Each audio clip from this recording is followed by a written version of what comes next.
Ad Astra Abyssosque. We meet again, you two. Hi, Catherine. Do you have any commissions for us today? Commissions, huh? Let me think. Oh, how about this? Please attend the Academia's Academic Symposium this afternoon and recite a love poem on stage. Wait, say what now?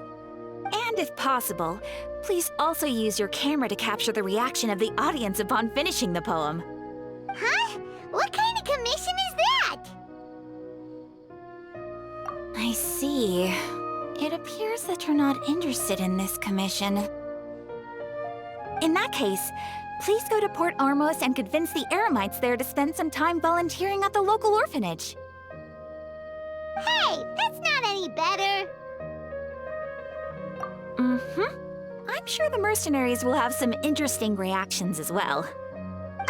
Paimon's gotta ask, just who exactly has been submitting these commissions to the Adventurers Guild?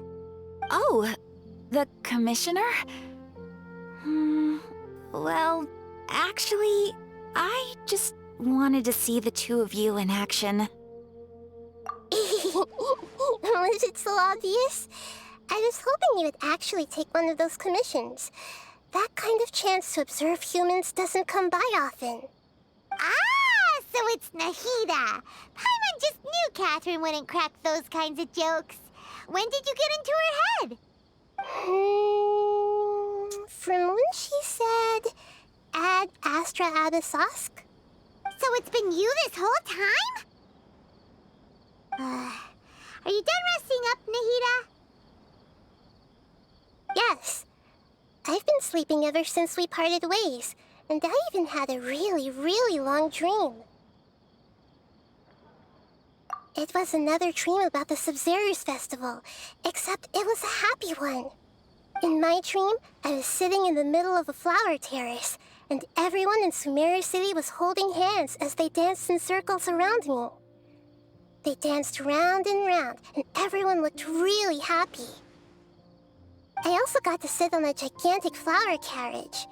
Ferris, the Knight of Flowers, raised me really, really high above the ground, and I was throwing an endless amount of Yalda candies at the children. You know, Nahida, maybe your dream is how the Sub-Zerus Festival really should be. It's meant to be a joyous time where everyone gets together to celebrate your birthday. Huh? Wasn't I describing a really happy dream? Why are you both looking at me like that? Wait, could this be an example of the emotion known as pity? No, we aren't pitying you. That would only make everything worse. We just don't want you to feel too sad. By the way, have you had a chance to visit Dunyarzad? How's she doing? The Homianis haven't allowed any visitors after the festival, so we haven't been able to check on her. Yes, I paid her a visit right after I woke up. She was resting at the time. Her condition is stabilized. However, since Elazar is a manifestation of the withering on the human body, we can only cure it by finding a way to take care of Irminsul's own withering. But for the moment, our top focus should still be figuring out what the sages are up to and what they're planning. Right. Who knows what'll happen if they manage to pull off another scheme like the Samsara of the Sub-Zerus Festival? So our first priority should be investigating and putting a stop to the sages' activities. As for how we should pull that off, let's discuss it somewhere else. There are too many adventurers around here. Oh, good point. Sorry, adventurers. We're gonna be borrowing Catherine for a little while.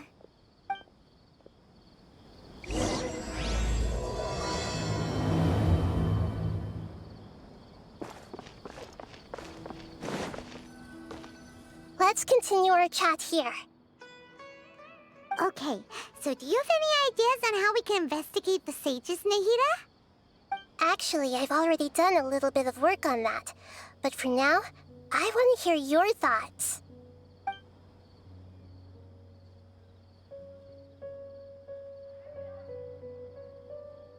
We're in the dark as of now. Since we still don't know anything about their goals, any rash move could tip them off and lead to terrible consequences. After all, every person in Sumeru City is one of their hostages. I've already tried that, but all the key members of the Academia, even the core of 30 guards, intentionally avoid wearing their Akasha terminals.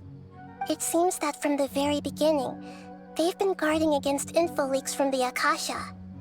Of course, it could also be because they're wary of me. Have you already caught the sage's attention? I'm guessing not yet, but distrusting me would make perfect sense if they've ever paid attention to the urban legends about me. In any case, I probably can't take over their minds directly.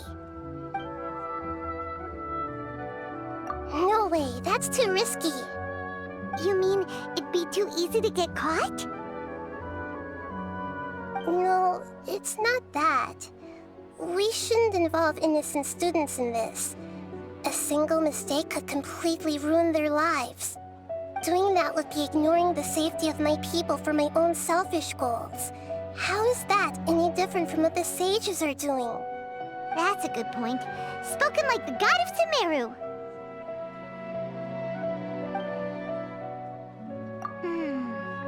Are we really out of ideas? Nahida, you're super smart, so you already have something in mind, right? Don't keep us in suspense. Spill the beans already. According to a popular theory from the Vahumana Darshan of the Academia, rejecting impractical motions at the beginning of a planning session will give more weight to the actual proposal. Okay, but aren't you the god of wisdom? You don't have to use that kind of gimmick to make us take your ideas seriously. Well, I've been thinking that if I can't directly possess the leaders, and if I can't get ordinary people involved, then I should find someone who's already involved, but hasn't decided to side with the sages.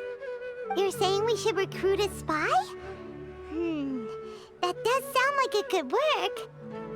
Oh, before coming back, we met someone named Alhaitham. He seems like he acts alone, and he likes doing stuff behind the Academia's back. They probably aren't in cahoots. Actually, I already have someone in mind. Do you still remember that female scholar named Setaria? Setaria. Paimon remembers now. Isn't she the one who's always trailing behind the Grand Sage of the Academia? We ran into her basically every time the Sub-Zero's festival repeated itself. You could even say we're old enemies by now. Paimon still remembers the smug and mean way she always spoke to Nilou. I've always liked observing all kinds of people, and Setaria has always stood out from the crowd. She was born in the desert and was hailed as their greatest genius. Her academic gifts allowed her special admission into the Academia, and also gave her the opportunity to serve as the sage's assistant. Oh, Paimon didn't know she was from the desert. She must be pretty special then. Paimon feels like most of the desert dwellers around the city are working as mercenaries. The name Setaria means star. When she lived in the desert, she shone like the brightest star in the night sky. Later on, she was chosen by the sun. The star was given a place in the daytime sky to complement the sun's dazzling light. Soon after, the star witnessed the sun scorching the earth, which brought forth many disasters. The star began to waver. Instead of staying beside such a sun, wouldn't it be better to return and light up part of the night sky? But in the end, she couldn't give up the radiance of daytime. To cope with her shame, the star buried her guilt and closed her eyes. From the sound of it, Setaria's just hung up on the research opportunities here. But she doesn't really support the Academia. She still feels guilty about not doing more for the desert, right? She's just running away from her problems. Indeed. When they are presented with complex moral issues, many people will simply plug their ears and go with the flow until the problem can't be fixed anymore. She's suppressing a lot of guilt, But before she realized it, she had already become the sage's accomplice. She can't deny her part in their schemes anymore. Right. We must somehow make her face her problems again. That way, not only can we get useful intel from her, but she can also use it as an opportunity to redeem herself. From my past observations, Setaria will take a day off from the academia every 10 days to do some shopping in the city. Tomorrow afternoon just happens to be a shopping day for her. That'll be our chance. To prepare, let's go check out some of her favorite spots, and have a quick chat with a few of the vendors there.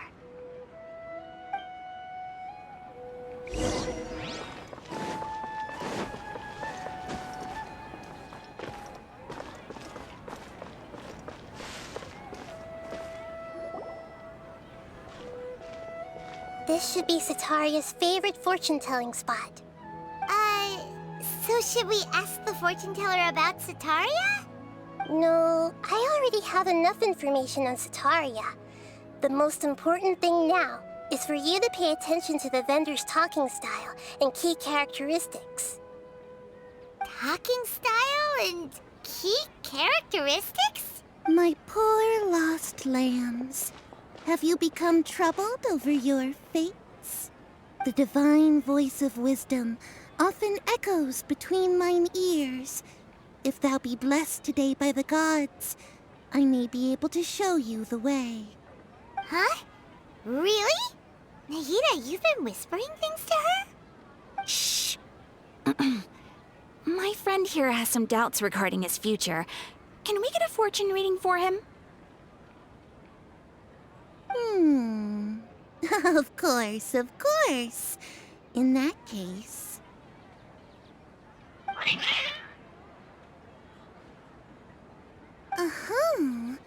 It would seem that Harut and Marut are quite wary of you. Perhaps, at some time in the past, you have somehow offended the gods. Only mocking the god of Animo, questioning the lord of Geo's financial savviness, and brawling with the god of Electro. Do those count? Oh, nothing. Go on, pick an aspect for her to divine.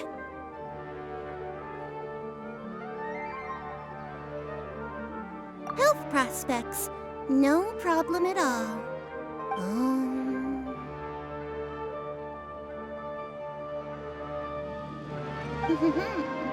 The gods have spoken. The truth shall be revealed. Your life shall continue on for many tens of thousands of years. Impossible. Harut, Marut, did you two spoil my divination? I've never read a fortune so absurd.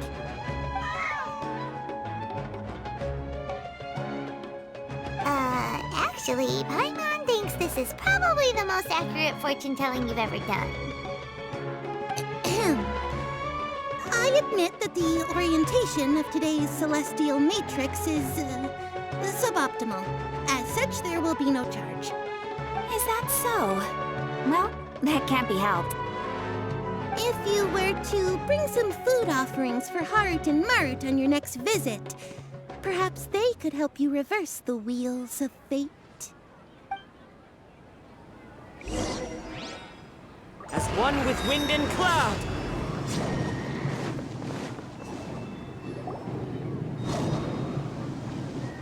Is this another one of Setaria's favorite stalls? Yep. It belongs to a king. His father helped Setaria a lot when she first moved to Samari City, so she still comes by whenever she has time. When I start talking with him, listen carefully to the details of our conversation. Ah, dear customers! Would you like to look at some pottery? We caught wind of your great craftsmanship, so we specifically came to take a look. Oh, I recognize you. Aren't you Miss Catherine from the Adventurers Guild? Sounds like I'm in for some big business. Speaking of, where did you learn this trade? I suppose you could say it all started with my dad. He's a mason by trade, but I picked up an interest in clay while apprenticing for him. After that, I began making pottery by myself in secret, and I simply changed trades when my works turned out well. Although it's a pity that I'm no longer making much use of the knowledge provided to me by the Akasha. That's nice. You're making a living doing something you love. So is your father still working as a mason? Oh no, not anymore. A few years back, he fell from a roof and broke his leg. Since he had already saved enough Mora over all these years, he's just enjoying the retired life in Port Ormos nowadays. I see. We wish him peace and happiness in his retirement. I'll have someone in charge of logistics at the guild come by another day for some goods. We'll leave you to it. Take care now. No problem. Rest easy, all our goods are sure to meet your every need.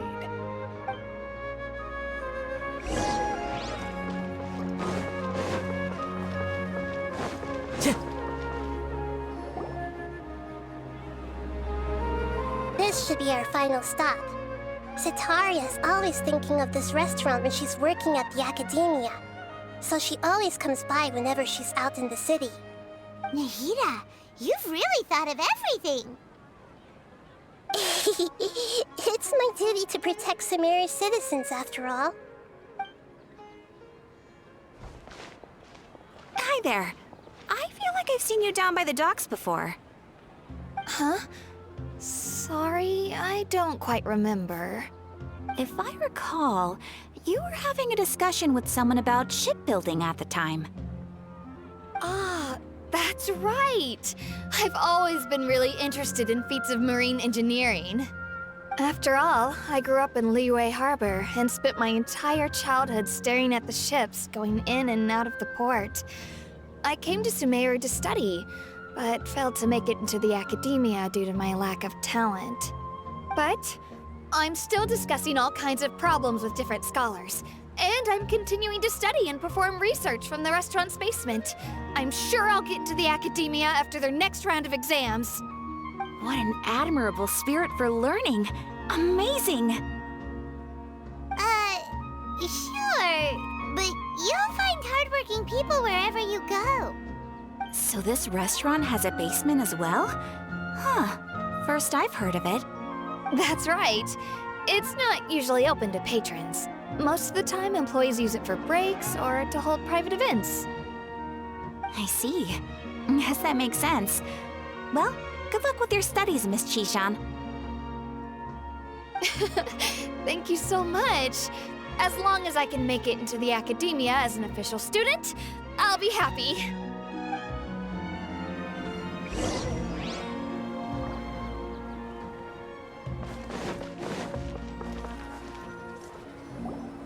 So, was that everybody? Mm-hmm. 3 familiar faces should be enough for Cetaria. What's the point of all the information we've collected? Nahida, you still haven't told us how you're planning to make Cetaria face her problems. Cetaria is already used to avoiding her problems, so we must find a way to break through her usual sensibilities. I remember that you mentioned that the Eremites in Port Ormos are all making a fuss about the upcoming resurrection of the Scarlet King. Although it's all just a boatload of nonsense, the faith of her homeland may turn out to be Cetaria's soft spot. Oh, Paimon gets it now! You want to take advantage of the guilt Cetaria feels about her homeland. Although she knows she should return home to help the people of the desert, all she's done is conspire with the sages. So how do we set that up? Well, the Scarlet King is long gone, and Cetaria is also too smart to fall for any simple tricks. If we simply engaged her under the guise of the Scarlet King's believers, she would definitely be wary of us, and we may not get anywhere. But if we were to borrow some of her close acquaintances to talk with her, her reaction would probably be very different. So, you mean you're going to possess those people we just talked to? Yep. Possess them through the Akasha. Imply that they've already converted to the faith of the Scarlet King. and then convey our made-up will of the Scarlet King. As long as everything goes smoothly, we'll get through to Sataria for sure. She'll never guess that we had anything to do with it. Ah, so that's how you're going to use all the info we collected on these people. It's so that you won't slip up and break form. Possessing them will only work if you can manage to pass off as them. Exactly. So, best of luck with impersonating them. Huh? Best of luck? But we don't know how to possess anyone. That's no problem at all. I'll just share all their senses with you once I've possessed them. As long as you're also wearing an Akasha terminal, the effect will basically be as if you've possessed them yourself. Huh. That is pretty convenient. But why does he have to do this? Can't you do it yourself? Although I've been observing humans for a while, I've never been good at imitating them. You're not wrong. It's always been painfully obvious whenever you try to pass as Catherine. If it was at all possible, I would have preferred to leave these people alone. But seeing how things are now, I probably should just accept it and push on. Yeah, don't beat yourself up over it. We're only doing this to help everyone, and we'll only be borrowing them for a little while anyway. Alright, then let's give it a go tomorrow afternoon.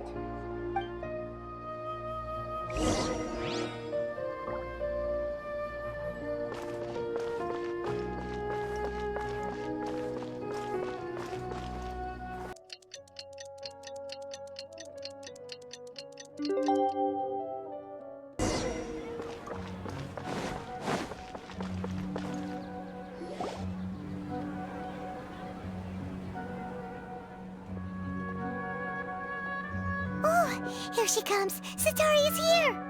Let's quietly follow her. Once she starts talking to her acquaintances, we'll find a safe spot to begin possessing them. As for how we'll sway her to our side, I'll leave that to you. I trust you'll know what to say.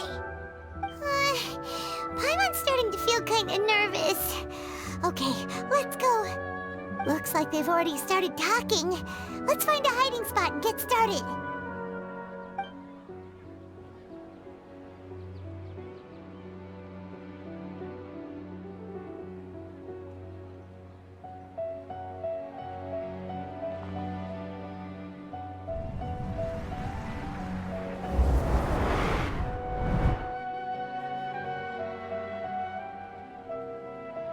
That's right. You really can't force anything when it comes to love. And besides, everyone around me has a very different background and outlook. Are you still listening to me, Dheya? Oh, of course I'm listening. You were talking about troubles with your love life, right? I heard everything you said. Okay then. You just seemed a little distracted for a moment there.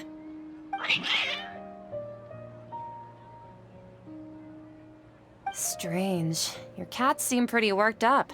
Is something wrong? I always thought they were quiet, happy kitties. Oh, what are their names again? Ah, that's right. They are just little darlings, aren't they? Harut and Marut. Ahem. So, which fortune do you want me to read for you today? You must have come for another echo of the divine voice of wisdom. I'd like to get another reading on my love prospects, but to be perfectly honest with you, I feel like I've been a real mess recently. A mess? Well, could you do a reading on how long it'll take me to finish my current project at work? I really just want to get it over with. I hear you. No problem at all. The gods will reveal the truth.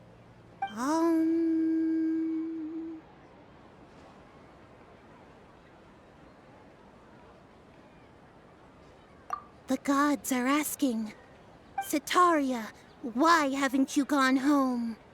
Why haven't I gone home? Do the gods really know everything I've been thinking about? Sataria, why don't you just go home? It's a demand now instead of a question. The gods seem to be truly upset. I'm sorry. I know I failed the gods. Please pass on my most sincere apologies and ask for their divine forgiveness. And if I may ask, Nabia, is there a specific god who's speaking to you right now?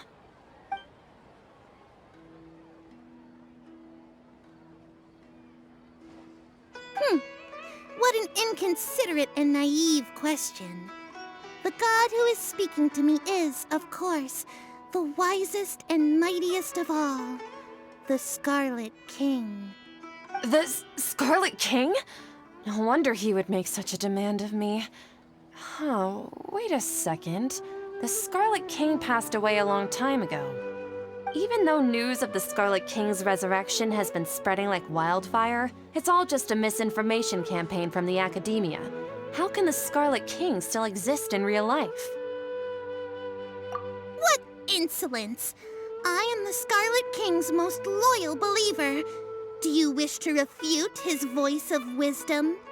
Oh, no. As a child of the desert, I am only reveling in his power upon learning that his divine glory has touched even this city. I will think very carefully about his demand of me. I'm sorry. I must go now. Wait!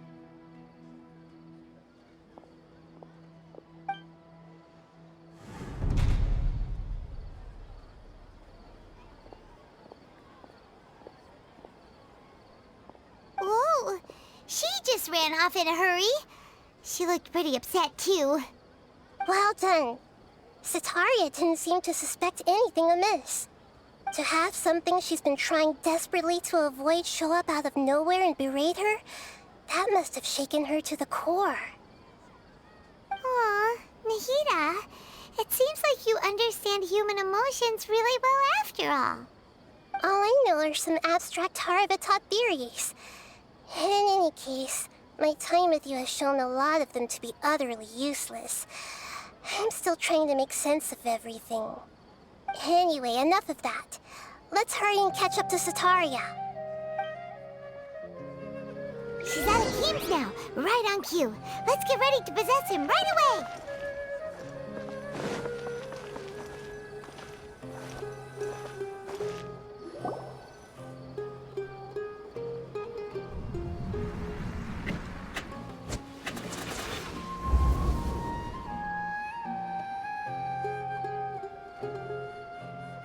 It's okay. I just got caught up in something.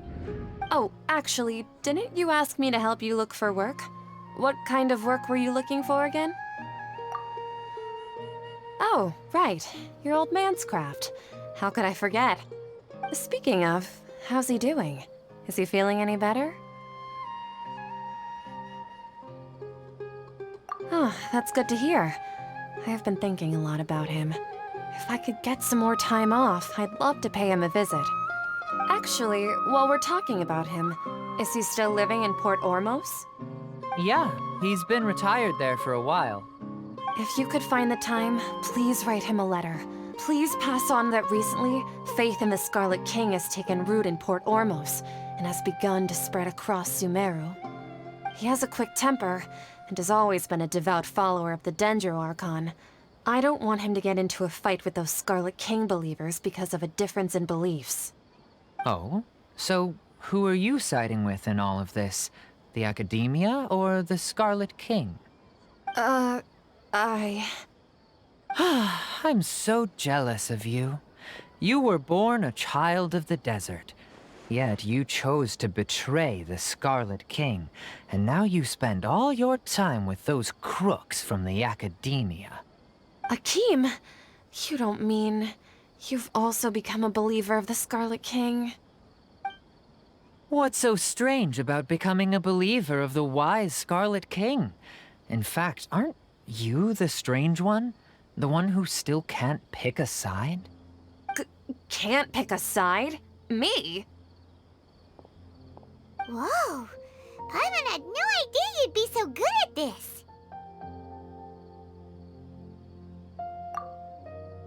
You really zeroed in on the issue and put it right in front of her.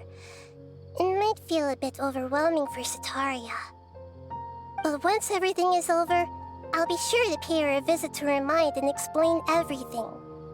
Anyway, let's keep going.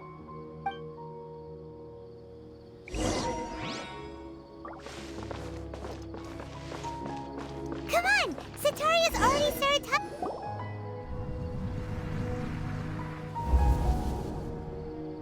So, Shishan, have you noticed anything weird in the city lately? Like, as if someone was trying to preach to you about something? Oh, right.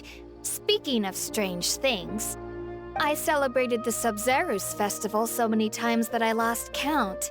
That was really weird. Wait, how could you be aware of that? That should be impossible. Nothing in the report indicated anything like that. Are you still failing to realize that the Academia's lowly tricks could never deceive all of Sumeru's citizens? Shishan, don't tell me that you've converted to the Scarlet King as well! What an absurd question. You make it sound like I should be ashamed for becoming a believer of the Scarlet King. In reality, shouldn't you be the one who is ashamed? You, who worked side by side with the Academia and treated people as nothing more than experimental subjects? Please, please stop! Even now, Sataria's still trying to run from her problems. She can no longer justify everything to herself. Hey, she's trying to talk to the guards! What should we do? This is the most important part of all. Quick, get ready. Mercenary, you're a member of the Corps of 30, correct? Please help me pass a message to the Matcha right away. The situation in the city is getting out of control. Please, try to remain calm, miss. Tell me what's happening in the city. Heretics are infiltrating the city, and they've already converted many residents to their side. Heretics? What kind of heresy are you talking about? The Scarlet King! Many people I know have suddenly started believing in him, but he's long dead. It's impossible. Miss Sataria, nothing is impossible. You know my name? The Scarlet King is immortal, and all who defy him will one day pay the price. You must face the truth, Sataria. You tread a treacherous path, and the longer you ignore it, the tighter the Academia's grasp on you will become, and the deeper you will be ensnared. Child of the Scarlet King, never forget that the desert that belongs to you lies elsewhere. What's so strange about becoming a believer of the wise Scarlet King? In fact, aren't you the strange one? The one who still can't pick a side? What an absurd question. You make it sound like I should be ashamed for becoming a believer of the Scarlet King. Sataria, why haven't you gone home?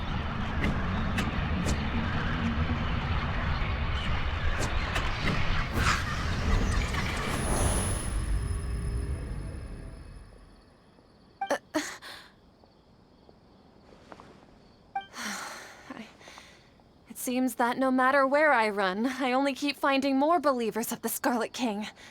I have to say, this is a familiar feeling.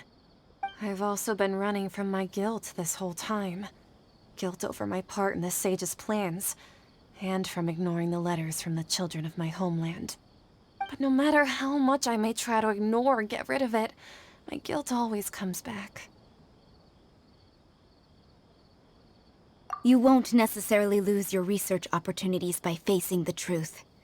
Besides, did you really want to conduct your research while carrying such heavy feelings of guilt? How do you know me so well? Are you truly just a believer of the Scarlet King? Or are you the god himself? That's not important. The important thing is to pass judgment on the Academia and its sages, and to correct their mistakes. If you could provide some assistance in this matter, perhaps it could serve as a form of atonement. I've actually never believed in the gods, but I've always believed in serendipity. Your appearance must be a fated opportunity for me to get out of this wretched situation. Please tell me, what can I do for you? How much do you know about the Sage's current activities? I was just one of the designers for the masked dream harvest scheme, which is what happened around the Sub-Zeru's festival. But I know very little about the full scope of the overall project. I'd assume that only staff with the highest clearance would have access to those confidential documents. I've just been working to meet the Grand Sage's specified requirements. However, there's something that's been really bothering me. I heard that a scholar who was previously expelled has returned to the city, and even the sages are still quite wary of him. To fight against the Academia, we will need to figure out the nature and the purpose of their work. Is there a way for us to get access to the confidential documents you mentioned? It should be possible if we're willing to take some risks. After all, I'm an assistant to the Grand Sage, and I've been working on many tasks outside of the project. One thing, though, I won't be able to transfer the documents to you through the Akasha once I get my hands on them. The sages have always closely monitored all activities within the Akasha. Let me see... let's use the most primitive method. Send someone to pick up the documents tomorrow evening at the Academia entrance. The Academia entrance. Wouldn't that be too conspicuous? Don't worry about that. I assure you, this won't be a trap. I'm only suggesting this location because it'll draw more scrutiny for me to leave the Academia again. It'll be safest for me to distract the guards long enough to hand you the documents. All right, I trust you. So, if I were to successfully complete this task, would it mean I've atoned for my wrongdoings? That'll depend on the judgment of the Dendro Archon. The Dendro Archon. That's right. Her people are the ones we have endangered. As the God of Wisdom, she's also the one responsible for judging and guiding the scholars. Maybe it's time for me to find a god to believe in. Just as Nahida predicted, we've managed to bring Setaria to our side! The Traveler's execution was ingenious. He's the one who deserves all the praise. Well, now that we've made plans to meet again tomorrow evening, all we can do is pray for Setaria's mission to go off without a hitch. Pray? But if we're going to pray to the gods, aren't we just praying to you? God of Wisdom and Guardian of the Scholars? No. The truth is the true Guardian of Scholars. I've always believed that. Anyway, let's meet again tomorrow evening at the Adventurers Guild.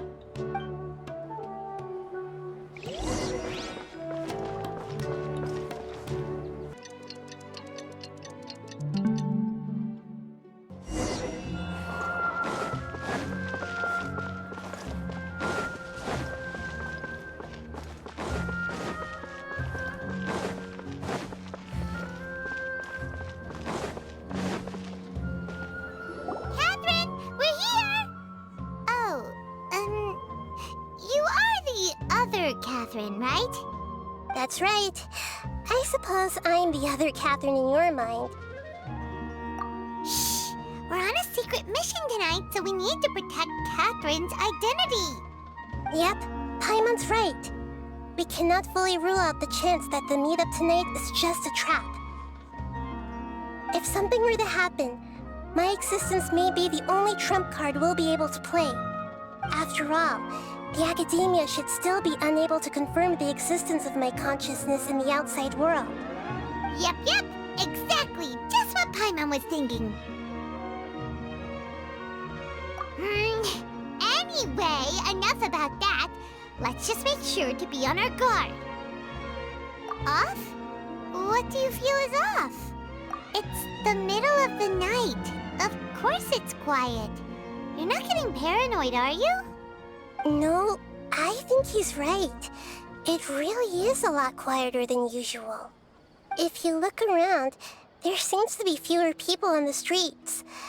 I'm not sure if this is the case for the entire city, though. Huh. Maybe it's just a coincidence. Maybe Setaria figured out a way to not only distract the guards, but also to get everyone to go to sleep early, just so we can exchange the documents in peace. I also can't quite figure out why things feel a little off. But now that we're here, let's go ahead and meet her as we planned. Well, regardless, as long as you're here with us, Paimon feels a little safer.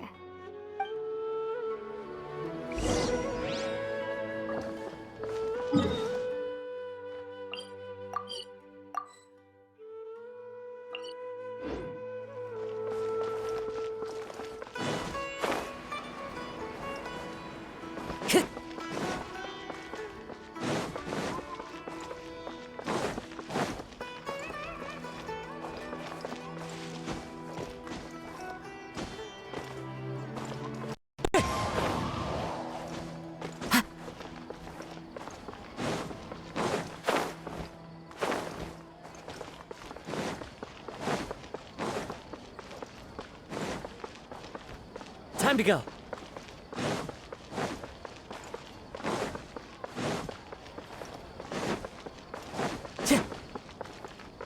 Time to go.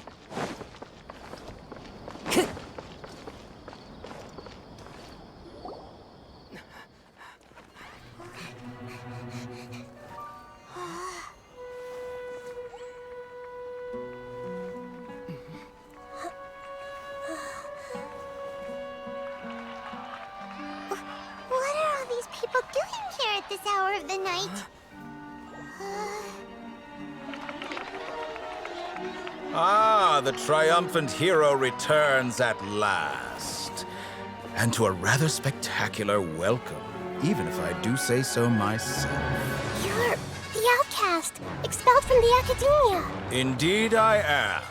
Although these days they tend to call me the Doctor.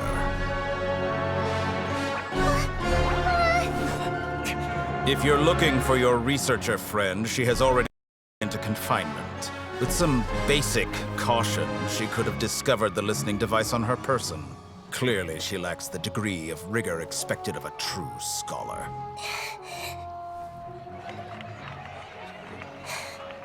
The people of Sumeru City. What have you done to them? I simply made some minor adjustments to their Akasha terminals. Now they can deposit information directly into the subconscious. As you can see, all these lovely people now believe this traveler is a hero who has just saved the world.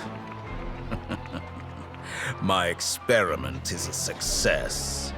And now it seems they can no longer hold back their sheer adoration. Oh no, what should we do? These are all just regular people. Leave now. You need to get out of here. What? That guy's a Fatui Harbinger! We can't just leave you here! Nor can I abandon the people of Sumeru.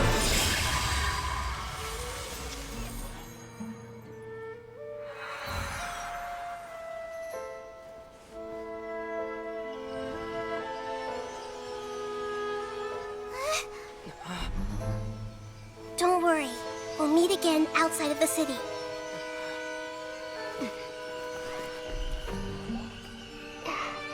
I see. You appear to have overridden their mental faculties with your own consciousness. To possess such a powerful mind, you must be the god of wisdom.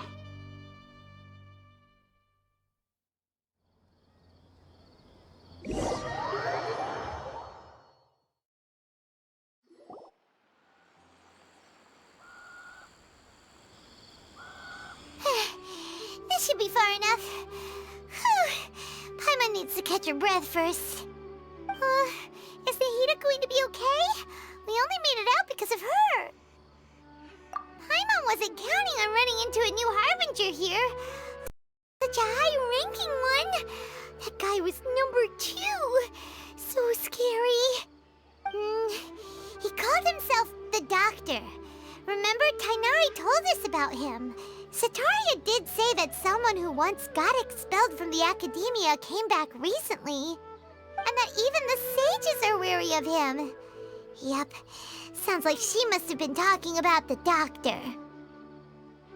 Yeah, now that the Doctor's in the picture, we're no longer just dealing with the academia. They're in cahoots with the Fatui. But what are the Fatui after this time? Another Gnosis?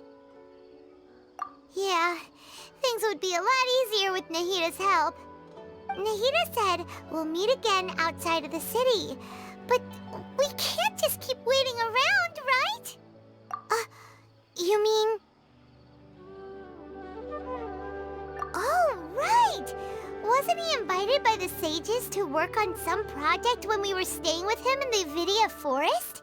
That has to be the same project!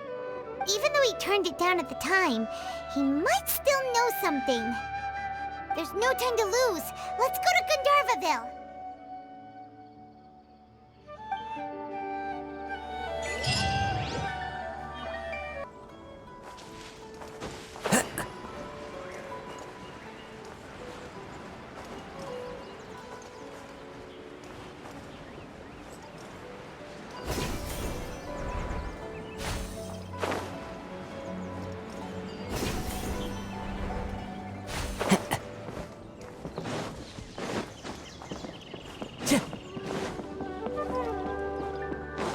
Time to go.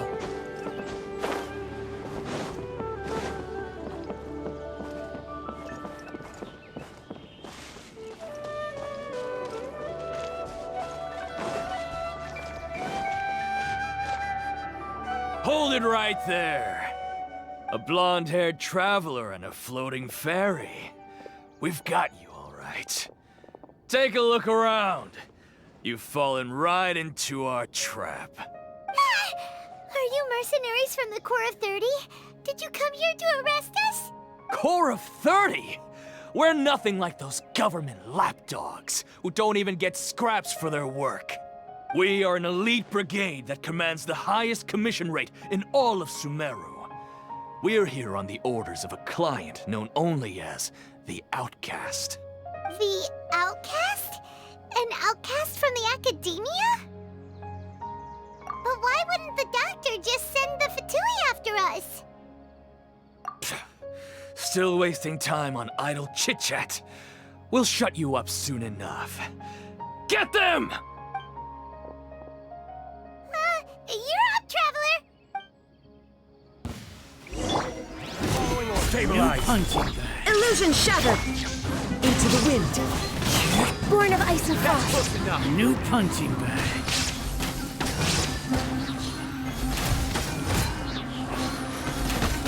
Need more. Take that! We're way behind schedule. It isn't over yet! Here comes reinforcements!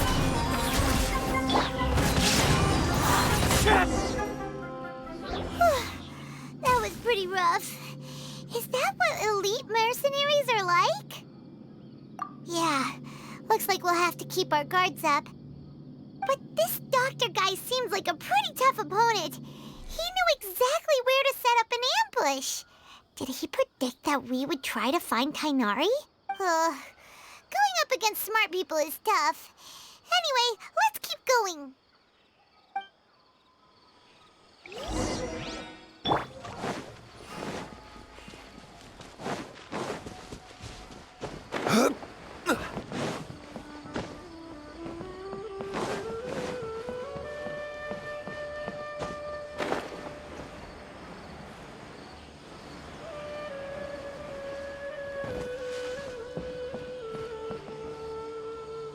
Oh, it's the Traveler and Paimon.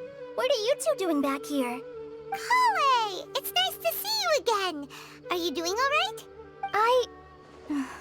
To be honest, I'm not doing too well. My Elazar has been progressing at a faster rate lately. I'm finding it harder to complete more intricate tasks. As a result, Master Tighnari is taking me off the patrol schedule. He will only allow me to stay here and coordinate other people's tasks. Oh, Kale. Speaking of Tighnari, did he go off on patrol? We're here to talk to him. Oh, Master Tighnari? He just left the Avidia forest a little while ago. He was headed to Party's DI. He left? But isn't Tighnari always saying that he never wants to leave the Avidia forest? He even turned down the sage's invitation. I thought it was weird too. Master Tighnari always prioritizes his work as a forest watcher above everything. He almost never leaves his post. He left in a hurry this time, though. No, I only found out that he left through a message he left behind. He also made sure to delegate all his tasks using a schedule. To leave in such a hurry? I'd guess he had something urgent to take care of. Master Tainari originally studied in the Immorta Darshan of the Academia, and Pardis Dheya is something like the Immorta's research base. Many rare shrubs and grasses have been planted there for research. I know that before he became a forest watcher, Master Tainari once spent a long time conducting research at Pardis Dheya. A research base, huh? Gotta wonder what kind of research Tainari just decided to work on all of a sudden.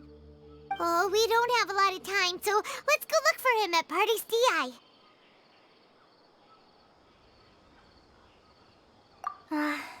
Don't worry. I'm fine. I'm used to living with Elazar by now. If you run into Master Tainari, please send him my regards. Got it. Will do. See you later, Kale.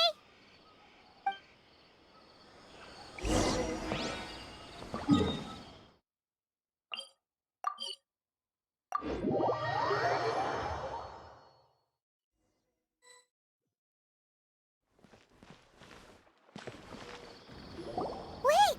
Look who it is! Thank goodness you're okay. We were so worried about you. Hey! This was supposed to be a touching reunion, but you're ruining the moment! Actually, it's very smart of the Traveler to be wary of me right now. After all, the Doctor has shown that his technology can apparently even control human minds. Plus, it's not like you could have known what happened after we split up and I was facing the Doctor by myself. Even a pool of stagnant water after a torrential storm can occasionally pass as a patch of sky. Paimon feels like only the real Nahida could come up with such an obscure analogy. Huh? But I wasn't trying to win your trust or anything. All I wanted was to clarify my point. Well, we understand that point now. Please, Nahida, tell us more about what happened. Are those poor people all right? When you left, I was still in the middle of restoring everyone's minds. Thankfully, when the Doctor mentioned depositing information into the subconscious, he didn't mean engraving information into their minds. Instead, he did something closer to creating hallucinations. That was still within my power to fix. Luckily, I managed to finish my restorations and mind jump away from him just as he was about to capture me. Whew. What a relief.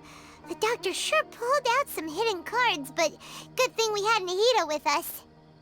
I wouldn't be relieved just yet. I gave away my true identity when I restored everyone's minds, which means we've lost another one of our trump cards.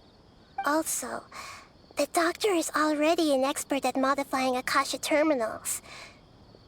Maybe it's only a matter of time until he captures my consciousness inside the Akasha. Would that mean you'd no longer be able to jump between minds? Then how do we stop him? He's still at the Academia, so it's possible he already started messing with the Akasha. Ugh, it feels like he's toying with us. What a nasty piece of work.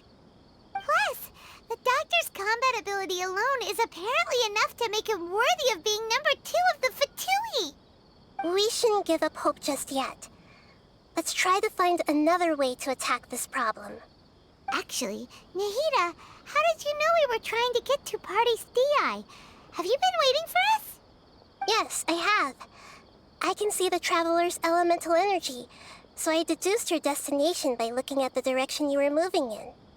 You didn't come here for sightseeing, right? Did you find any leads? We're looking for a scholar we know. His name is Tainari, and the sages once tried to reach out to him. Why don't you come inside with us and see what we can find? Okay, let's just hope we won't get him into trouble.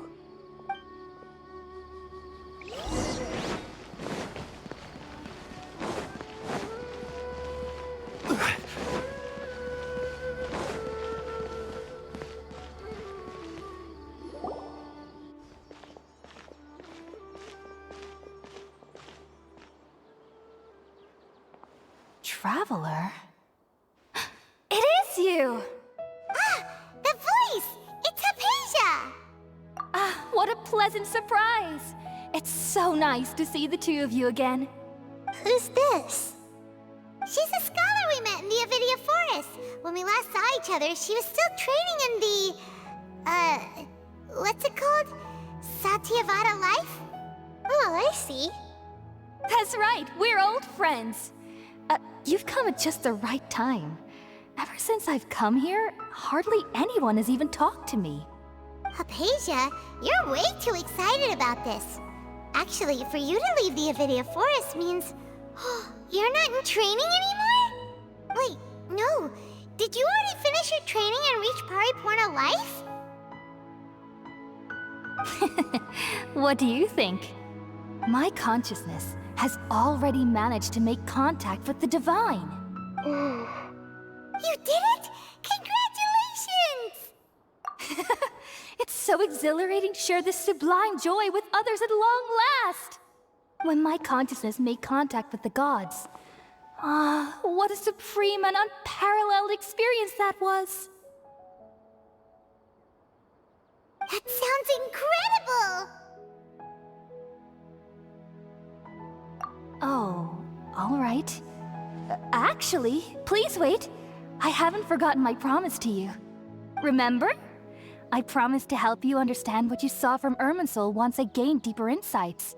My current self has not only gained true insight, but I can even help you establish a direct connection to the consciousness of the divine. You can do that? I've never heard of anything like that, but if you want to give it a try, I'll do my best to protect your consciousness during the process. Hold on. I brought some spirit borneal with me. This is still a crucial part of the ceremony. We're using that incense again? All right now. Hold my hand. I'll help you establish a pathway to connect your consciousness. Okay. Ready?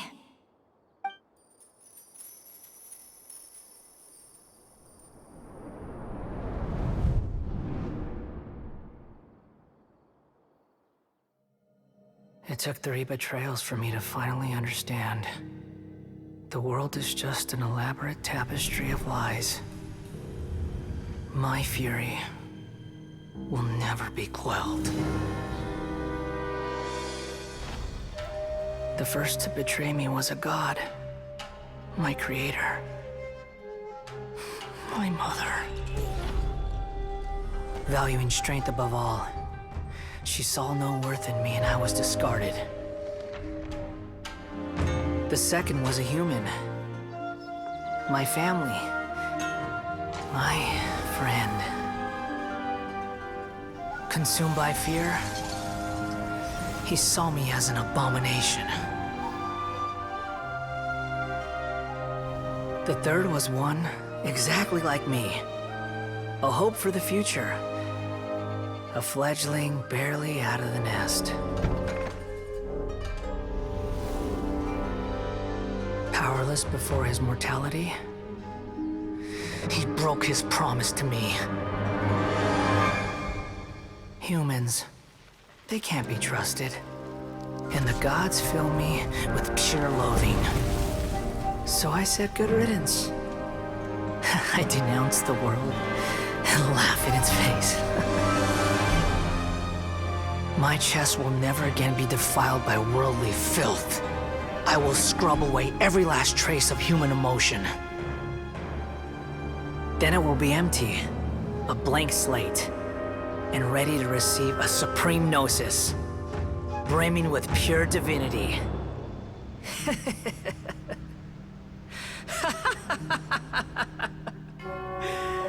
There is no need to fear. The pain will be brief. Your era is coming to an end.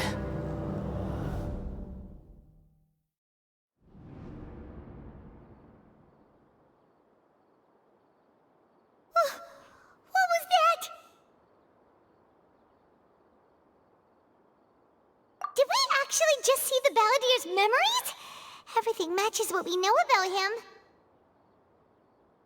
But how is he connected to the divine consciousness that Hypatia was talking about? You saw it, right? You felt it, right? Such a majestic god! Such a noble will! Such sublime emotion! Alas, shame. If only that which beats within my chest wasn't a filthy mortal heart. Oh, great and merciful God! Please grant me forgiveness and salvation! Do you understand now? I'm afraid this is no periporno life, but rather... Ah! You! Why are you so mean to me? Why is everyone hiding from me? I found divine wisdom. Shouldn't I receive praise and honor? Haven't I uncovered that light in the darkness? Hypatia? That's how I always thought everything should be. Wait. Have I already lost my mind?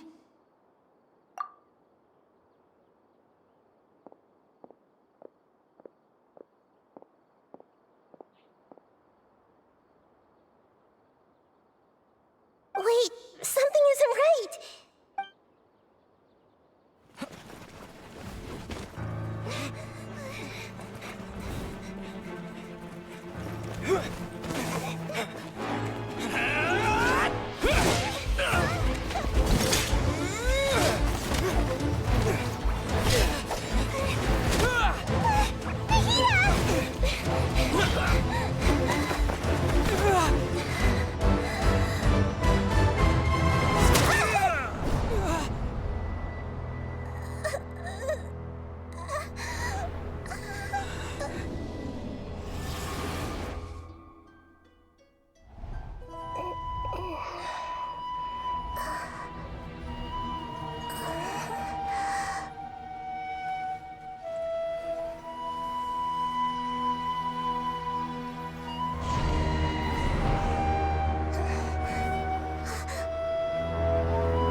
Okay, we finally lost him!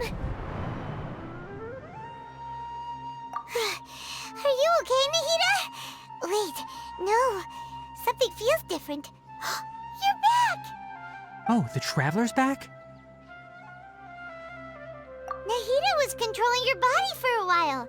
It seemed like she jumped over to you as an emergency measure right before the Catherine puppet was destroyed. After that, Kainari heard the commotion and came over. He helped us defeat the mercenaries and then he ran with us all the way here.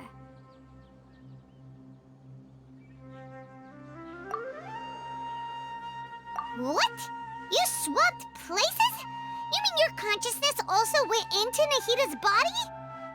Wait, then where is Nahida's consciousness? Where is she now? I never imagined that an individual's consciousness could be transferred around like this. Had I not seen it with my own eyes, I would have never believed it. I don't think this can be achieved with current human technology. Also, while we were running, the consciousness in your body told me to pass on a message. She said, "The doctor has found a way to trap my consciousness, so I can't journey with you anymore.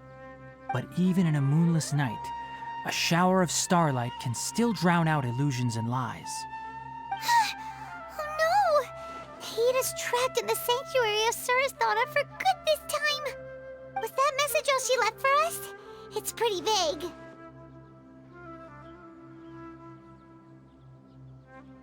Oh, that makes sense.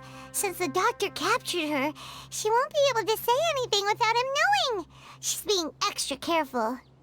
Even in a moonless night, a shower of starlight can still drown out illusions and lies. Huh. Paimon knows the moon illusions and lies are from the alchemical divination at the Sub-Zero's festival. Didn't Nahida use a starlight analogy before? It had something to do with Sataria. Oh, that makes a lot of sense. Huh. Do you think Nahida was telling us to go find help in the desert? But she isn't with us anymore. Think we'll be okay? Paimon, you said Sanctuary of Surasthana. Does this mean that this Nahida you're talking about, the consciousness who was occupying the traveler's body, is the Dendro Archon? Your guess is correct, but the situation's a bit complicated, so it's really hard for us to explain right now. That's all right. A scholar's curiosity doesn't need to be appeased right away. As for the complicated nature of the situation, safe to say I have witnessed that for myself.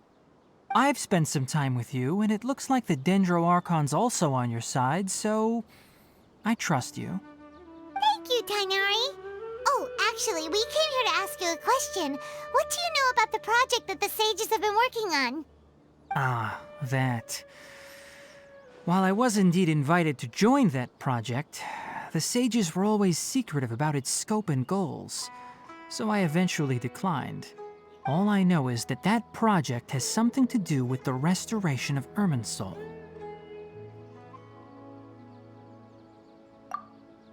Huh? Did you see something when you were in Nahida's body? What? Do you have any evidence?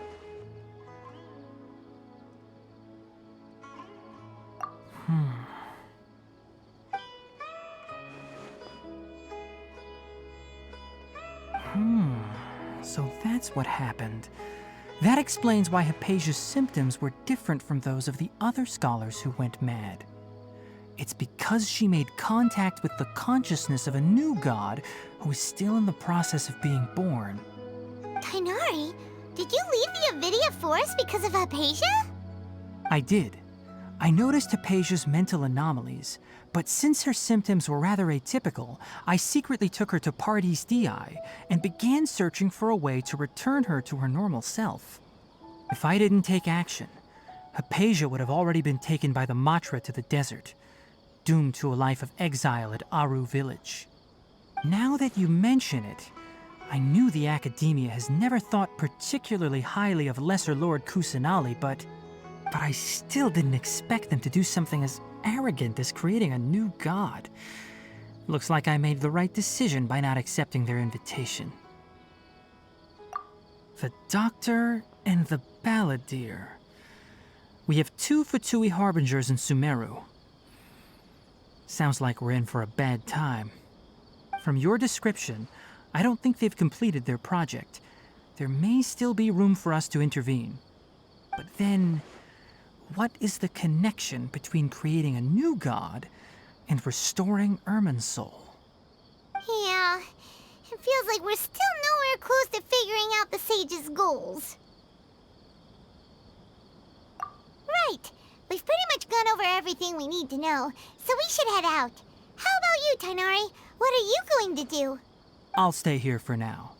I still want to try a few more things to help Hypatia. If you're planning to go into the desert, start by heading for Caravan Rabat. That'll be your fastest route. Come find me here if there's anything else I can do to help. May the spirit of wisdom go with you. Thanks, Tighnari.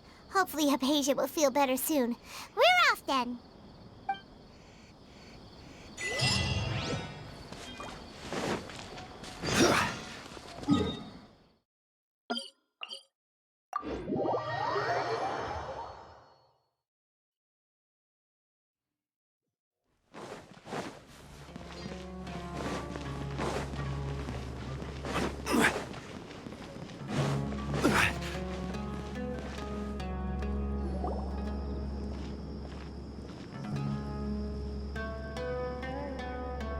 We finally made it to Caravan Rabat. It's pretty lively here. So, just past this wall is the desert, huh? Oh, wow. Paimon remembers hearing people call this the Wall of Samiel. It's made to block sandstorms from the outside. Oh, if it's this tall, it's gotta be the divine work of Greater Lord Rukkhadevata, right? Enough gawking. Come on, follow me. Huh? Over here.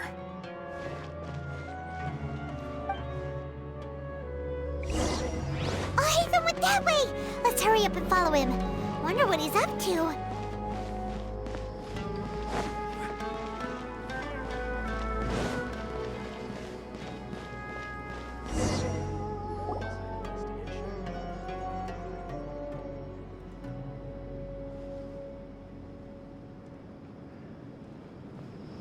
What the... Where did he go? How did we lose him? They were just here a second ago. More Eremite mercenaries? Who are they working for this time? Anyway, Traveler, it seems like we were being followed again. You were too careless. You should have noticed those hopeless amateurs trailing you a long time ago.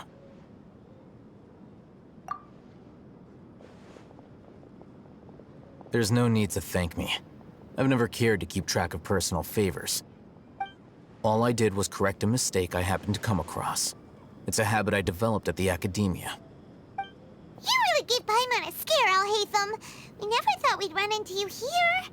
Last time we met at Port Ormos, didn't you say you were going back to the Academia? Wait, don't tell Paimon that you're here to take us back on their orders. Oh, so you've already landed yourselves on the Academia's hit list. I can't say that I didn't expect it. However, had I wished to turn you over to the Academia, don't you think you'd already be the Eremites' honored guests by now? Oh, right. You do have a point. I have no interest in running errands for that project. As a scholar, I've always belonged to the camp that promotes researcher autonomy. And these days, you're more fascinating than anything the sages can offer. Not quite. To tell you the truth, I'm still investigating the Divine Knowledge Capsule. Unfortunately, I've run into some difficulties. Everyone says the capsule originated in the desert and was eventually moved to Port Ormos. If I am to get to the bottom of this, I must understand how the capsule first came to be. Which brings me back to you, and why you're so interesting. The leader of Ain al-Ahmar used the Divine Knowledge Capsule right in front of you, and upon seeing him, your expression became perplexed, and you were lost in thought for quite some time. To have that kind of reaction, I think you must have realized something. Are you interested at all in sharing what you've been hiding from me?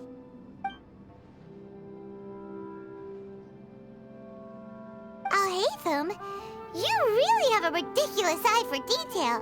What kind of person even notices or remembers stuff like that? So that's your answer. Well, I do work for the Academia after all. So considering that, it is indeed wise to keep your cards close to your chest. But that does prove you do have some undisclosed information about the Divine Knowledge Capsule. Am I right? No matter. Rather than simply learning the answers from you, I'd still prefer to investigate on my own. Speaking of, you two are also headed to the desert? That's right! We have the same plan as you! But we don't really have any concrete goals at the moment. Then I'd suggest starting with Aru Village. It's the largest settlement in the desert, so it'll probably have more resources and intel than anywhere else. Well, would you like to head there together? It's always better to travel with someone you know. Let's go!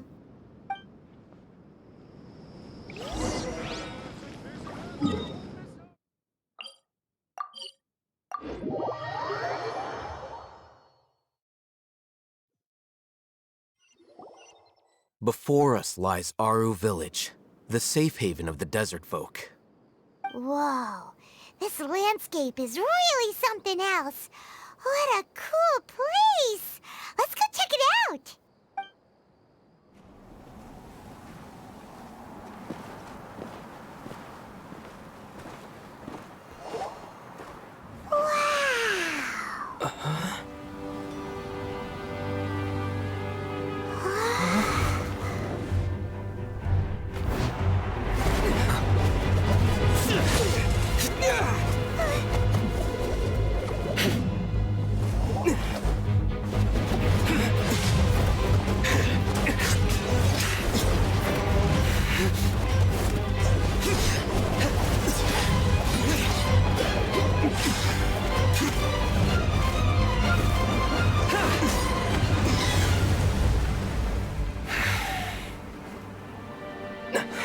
Cyno.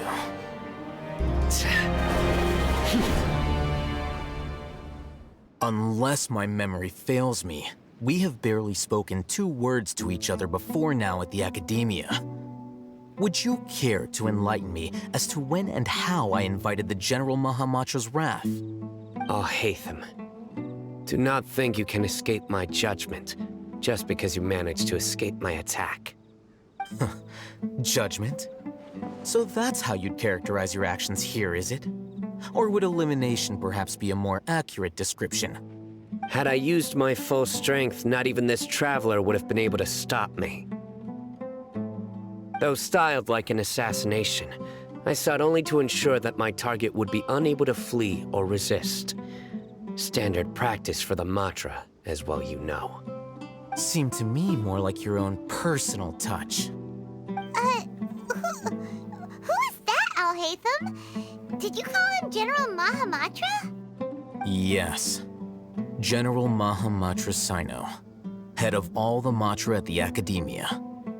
He's a formidable hunter, and the ultimate nightmare for any who have committed academic crimes.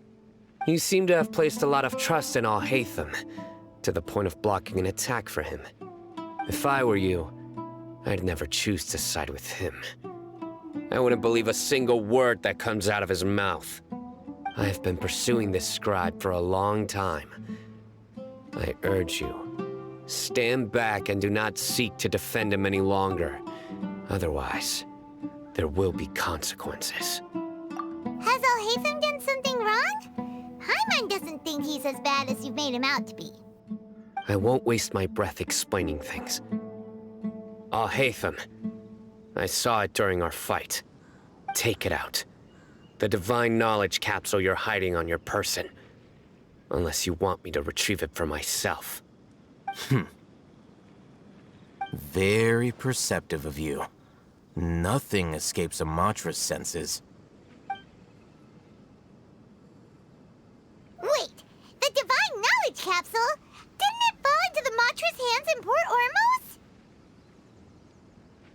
No wonder you speak with such confidence, Cyno. But I must admit, I'm very curious. What does this capsule mean to you? And why, as General Mahamatra of the Academia, are you all alone in the desert? As far as I'm aware, the other Matra have been speculating about your disappearance. Have you been given a mission that's, let's say, morally dubious? If I was the real target of your mission, what was stopping you from simply using your authority and resources to judge me within the walls of the Academia?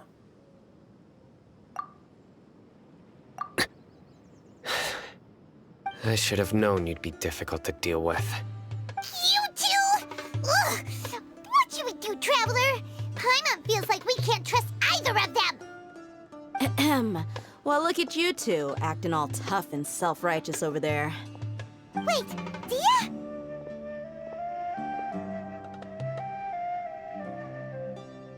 Great! Finally, someone that we can trust! You gotta help us out here, otherwise these two are gonna start fighting again! Yeah, sure looks that way. 2 giants from the Academia duking it out once and for all. Not something you get to see every day, that's for sure. Listen, I know you academic types love to fill up your big brains with self-righteous morality and lord your empty rules and virtues over each other. But how dare you bring your petty disputes into the safe haven of Aru Village? It seems like someone's gonna have to beat some sense into your thick skulls until you finally learn to respect these grounds.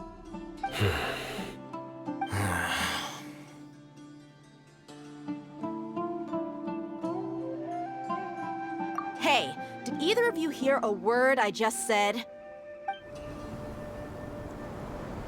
Whoa, what's going on? The wind's so strong! Is this a sandstorm? Paimon's gonna get blown away! Another sandstorm? What's up with these recently? Hey! All of you, over here, quickly! We have to take cover! Someone's calling for us! Oh, this wind is too strong! Let's get over there! That sounded like Candace. Come on, you two. Jeez, are all of you Academia folks such hard work? Move it! All right, stop yelling.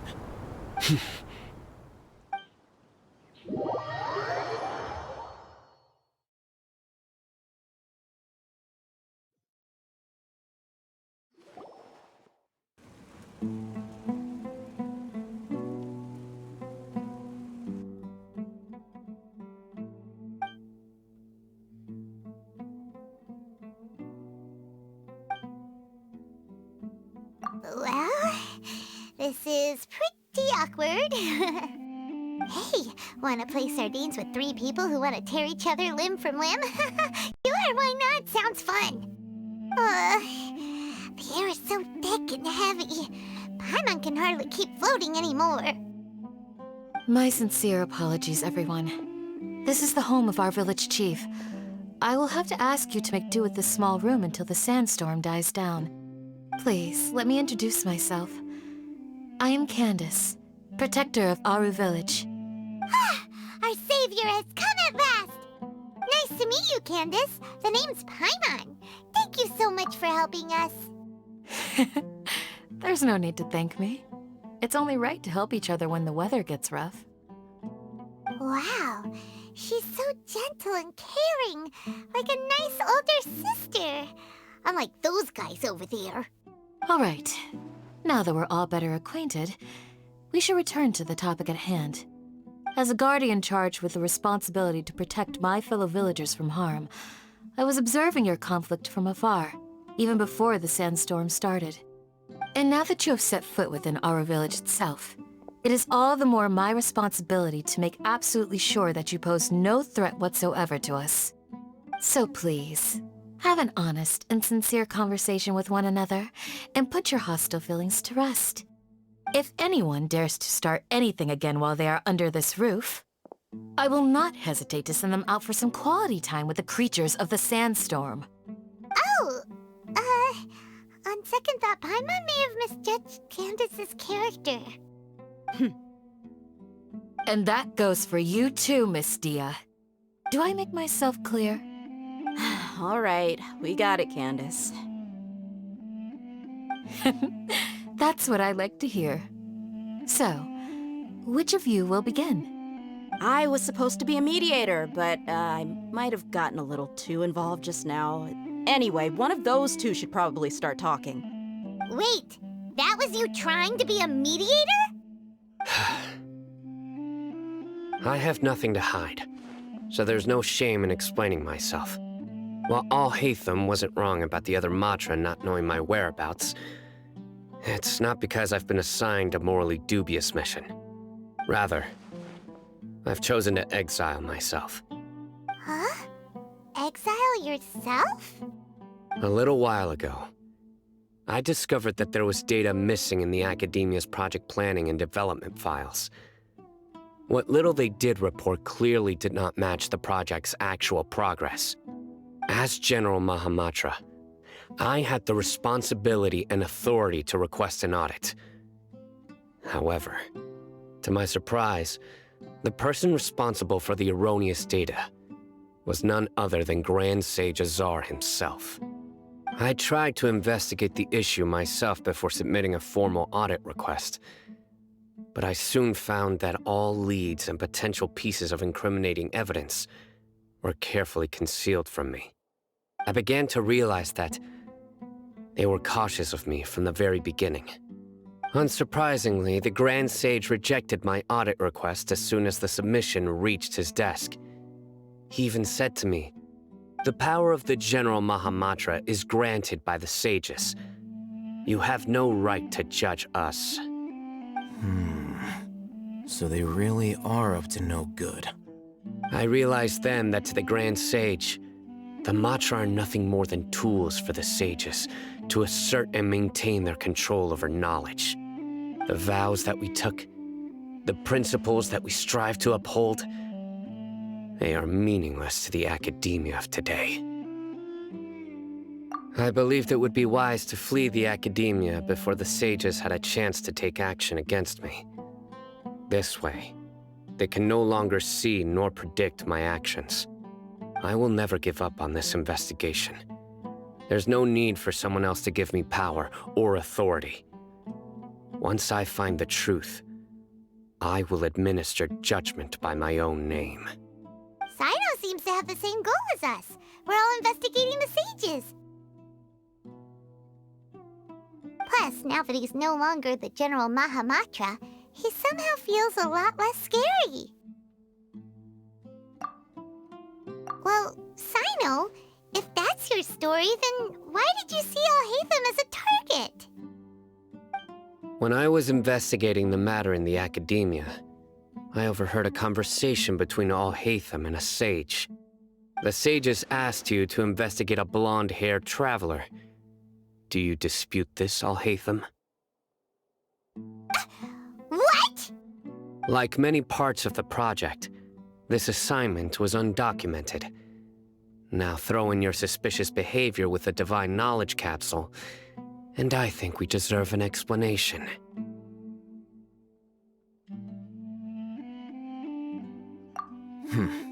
Yes. I was indeed tasked with investigating the Traveler. Alhaitham! After all, the promised reward was so great that hardly any scholar could have refused. The sage told me, once you've completed this assignment, I can give you a glimpse of divine knowledge. A most enticing offer. Unfortunately, those academics don't know me at all. Their words contained one key piece of information, namely that divine knowledge indeed exists. That gave me all I needed to know. From my perspective, the sages are far from trustworthy. Think about it. Isn't it a little strange they're so willing to share divine knowledge with anyone, even as a reward? So, I began my own investigation following the lead of the Divine Knowledge Capsule. In the end, I realized my wisdom in committing to this rather than collaborating with the sages. Had I been less guarded, I probably would have ended up an Al-Ahmar mercenary, incapable of remaining sane for long enough to hold a conversation. You mean that the sages originally planned to dispose of you, using one of those capsules that drive people insane?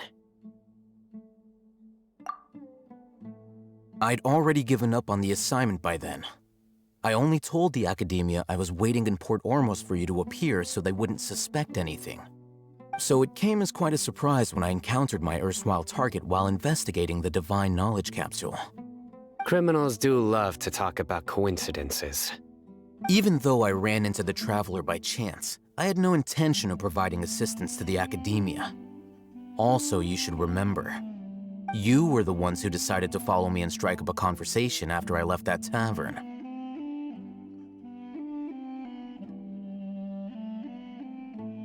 That's true.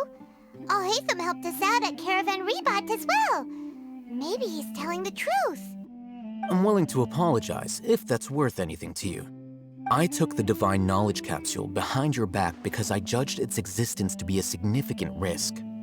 I felt that it would be best for no one to interact with it before it had been properly studied. After all, curiosity often proves to be the most dangerous thing in this land. You should be well aware, Scribe Alhaitham, that curiosity can also lead you to danger and suspicion. Answer me this. Did the sages share any information about their project with you? Have I not made myself clear? You and I are both distrusted by the academia. Do you really think they would tell me anything? Fine. Although you haven't completely proven your innocence, I won't regard you as an enemy, for now. As you wish.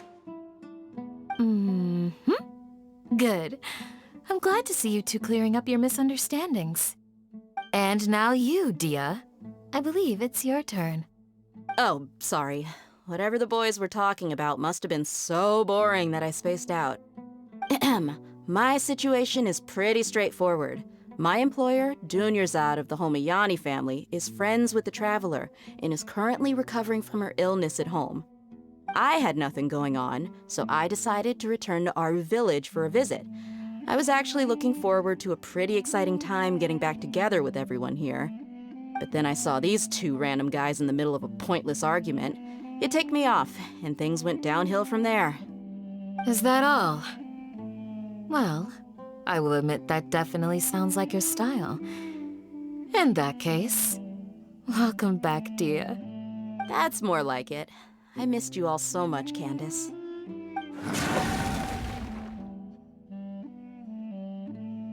Whoa! What was that sound? No need to worry. Now that you're no longer at each other's throats, please make yourselves at home. I'll take a quick trip outside to clear out some of those creatures in the sandstorm. Creatures? In the sandstorm?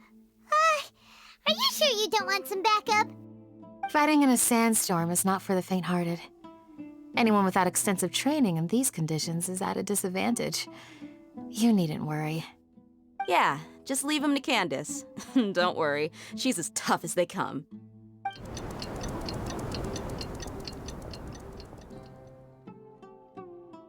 The wind's died down.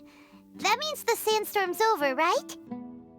Candace still isn't back yet, though. Is she alright? Maybe we should go out and check on her.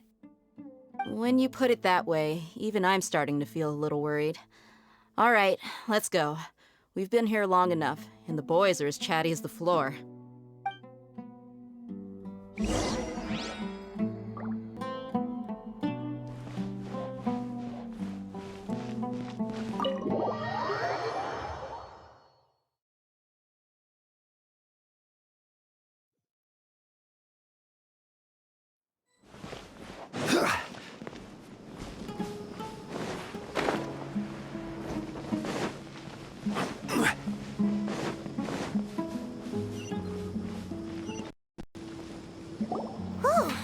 Candace, you're still fighting? You've been out here dealing with these creatures the entire time? Yes. They just keep coming in waves. I've lost count of how many I've defeated. Before I realized it, even the sandstorm had stopped. Ah! Here comes another wave! Leave this round to us. I got interrupted earlier, but now I have something to take my anger out on. It's been quite a while since I've seen the Flame Mane in action. I'll leave these to you then. I'll be sure to put on a good show. Let's go! Stabilize! Shine down! The wind knows me.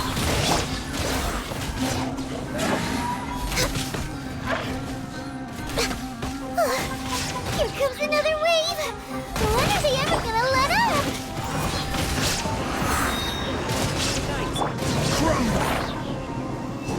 The creature stopped appearing. Was that the last of them? What we fought just now was probably the aftermath of the sandstorm. So we should be safe for the time being. Well fought, everyone. No injuries, I hope. Huh? Who are you? Ah, my apologies. I haven't had a chance to greet you yet. I had my hands full taking care of the village's elderly and children. I am the chief of Aru Village. Everyone usually calls me Uncle Anpu. Sir, I am also originally from the desert, but I have not been back for some time now. May I ask if such sandstorms are common? I can't say they've always been common, but recently the storms have become increasingly severe and frequent. Besides sandstorms, we also occasionally get earthquakes. According to an investigator who stayed in the village a while ago, these unusual natural phenomena are related to the withering of Irminsul. Another effect of Irminsul's withering. So, Irminsul's withering causes withering zones in the forest, and sandstorms and earthquakes here in the desert? Everything in the natural world is inextricably connected to Irminsul. These regional symptoms can indeed be a reflection of Irminsul's present state. Everyone in Aru Village needs to take good care of themselves. Speaking of which, why haven't I seen a single village keeper since I got here? Village keeper? Who are they? Village guards like Candace? Does your curiosity know no bounds? Village Keeper is how Aru Village refers to mad scholars exiled here by the Academia. Most of them are scholars who lost their sanity after a period of training in the Avidia Forest. The Academia believes that their crazed mutterings may have a negative effect on the psyches of other scholars. So, they're forcibly exiled to the desert. Though if you ask me, it's all a boatload of nonsense. Alas, that's exactly what we've been trying to investigate. One by one, the village keepers have been mysteriously disappearing without a trace. But no one in the village has ever seen them leave. If you're planning to stay around the village for the next few days, I'd appreciate it if you could keep an eye out for them. I've had encounters with those people in the past. I'll see what I can do to help.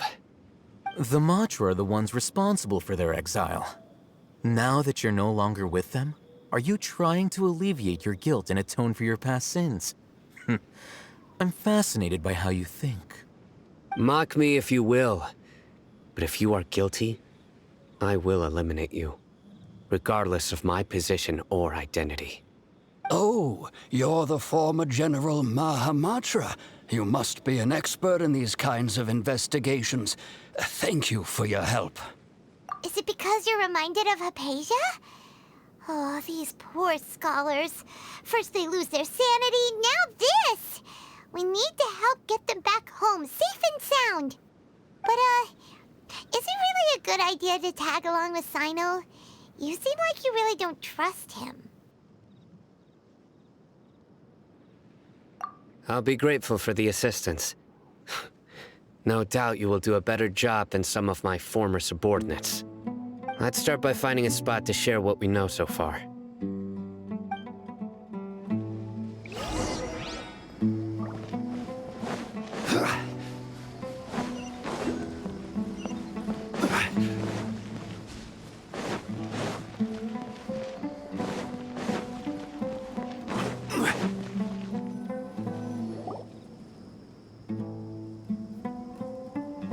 Although I've sent myself into exile, I'm still doing essentially the same things as before. Do you still have any questions for me before we start our investigation? One of my former subordinates told me that this title has its origins in a strange incident. The Academia has long exiled mad scholars to Aru Village. A mysterious phenomenon exists here. When mad scholars first arrive, they are as incoherent and deranged as before. But after spending some time here, they invariably begin to calm down. Initially, the people of Aru Village greatly resented having to take in the mad scholars. But a strange incident one night changed that. Aru Village was struck by the strongest earthquake in living memory. Seeing buildings on the verge of collapse all around him, the then chief of the village was preparing to take everyone to safety. Suddenly, he noticed a mad scholar crouching in a corner, caressing the ground with his hands. A soft, green light radiated from him, like a divine glow against the backdrop of night. Despite the powerful tremors that ripped through the ground that night, all the houses remained upright, almost as if they had grown roots reaching deep into the ground. In the end, not a single building collapsed, and no one was hurt. After that, the people of Aru Village treated the mad scholars with greater kindness, and began to refer to them as the village keepers. The soft green light? A mad scholar protecting Aru Village? What do you make of it, Traveler? Paimon thinks so too. Actually, Cyno, do you know if any of the mad scholars continued to wear their Akasha terminals at Aru Village? In theory, they would continue wearing them so the Academia could still monitor their activities. With that said, the main Akasha system would no longer have any interaction with them. Oh, no wonder! Everything makes sense then! Add in the fact that they calmed down, it was probably Nahida who calmed them. If you are able to draw a conclusion from this one story alone, then it appears you possess much more information than I do. So, what do you make of the story? Really? Lesser Lord Kusanali. What? You don't believe us? Lesser Lord Kusanali was definitely using the Akasha to give her power to the mad scholars! No, it's not so much that I don't believe you. I'm just struck by your reasoning. Lesser Lord Kusanali, the current Dendro Archon. Is she really active in Sumeru? The Academia has always placed far greater importance on the late Greater Lord Rukkhadevata. They've more or less ignored Lesser Lord Kusanali, and I've never had any reason to doubt their views.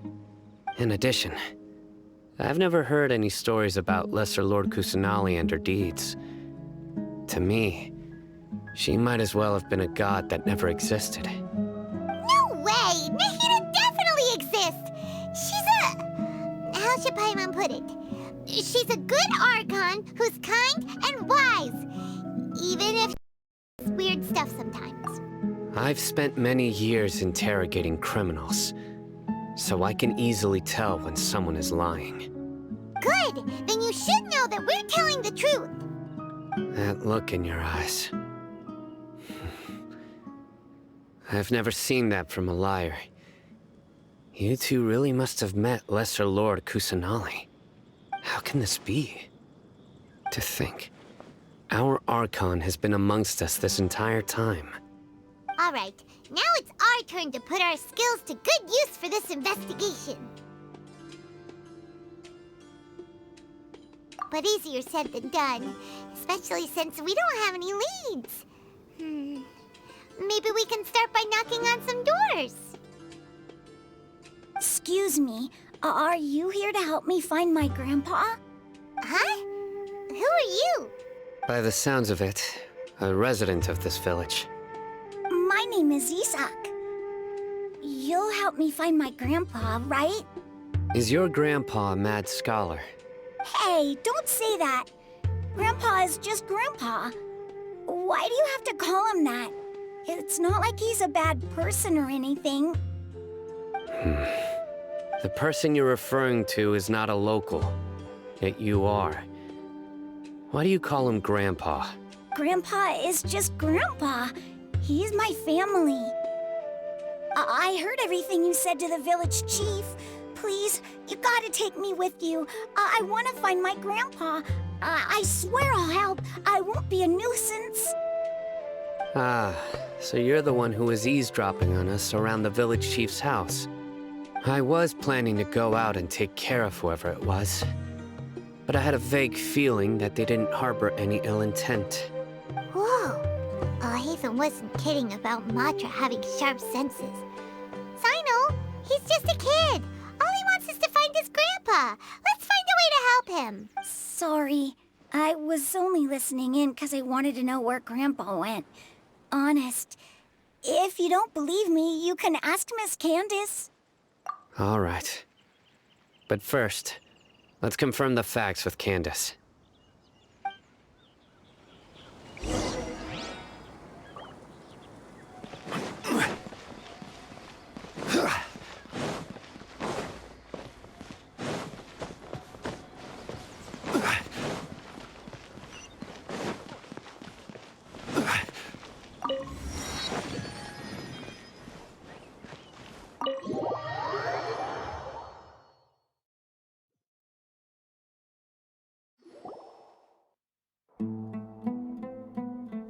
Cyno is super vigilant. Is this what all the Matra are like? Ah, you're back already. We just wanted to confirm something with you. Do you know a boy by the name of Isak? I had a feeling he'd go looking for you. Huh? You knew this would happen? Yes. Although he tried his best to stay hidden, I still noticed him eavesdropping outside the window. He really wants to get his grandfather back. Isak's parents were both Eremite mercenaries who rarely returned to the village after finding employment in the city. He was raised by his grandfather. Unfortunately, it was only a few years before his grandpa passed away. Isak was still very young at the time, so various families in the village took turns caring for him so he could survive. Later, an elderly mad scholar arrived at the village.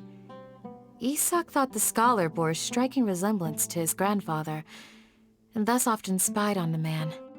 However, the scholar was unkempt in appearance and incoherent in speech. Although Isak referred to the man as his grandpa, he was afraid and didn't dare to approach him. One summer night, the oft mumbling and bumbling grandpa suddenly calmed down and seemed to become more lucid. He even noticed Isak hiding in the distance. So Grandpa walked up to Isak and patted him on the head.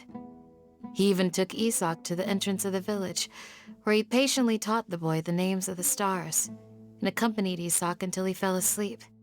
The next morning, Isak woke up and wanted to go find his grandpa again, only to realize his grandpa no longer recognized him. However, even so, Grandpa retained his calm expression.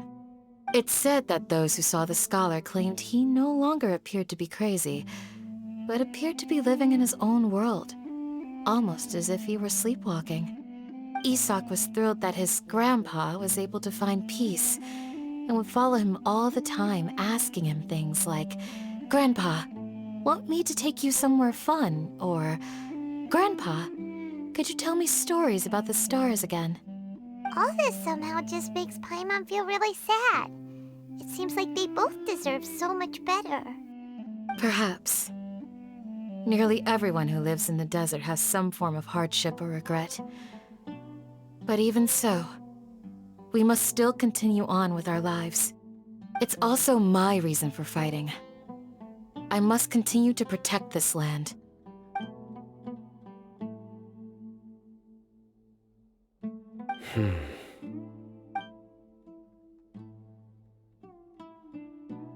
Maybe the people have always had a considerate god watching over them. Huh? What did you say, Cyno? No, nothing.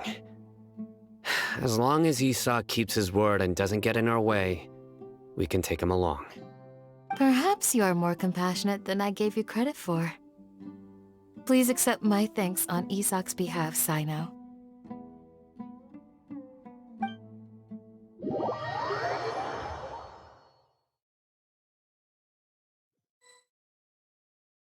Hey, Isak! Oh, it's you guys! We've cleared everything up! Let's go find your grandpa! Really? Wow! Thank you so much! Yeah! All right. Let's ask the local residents some questions first.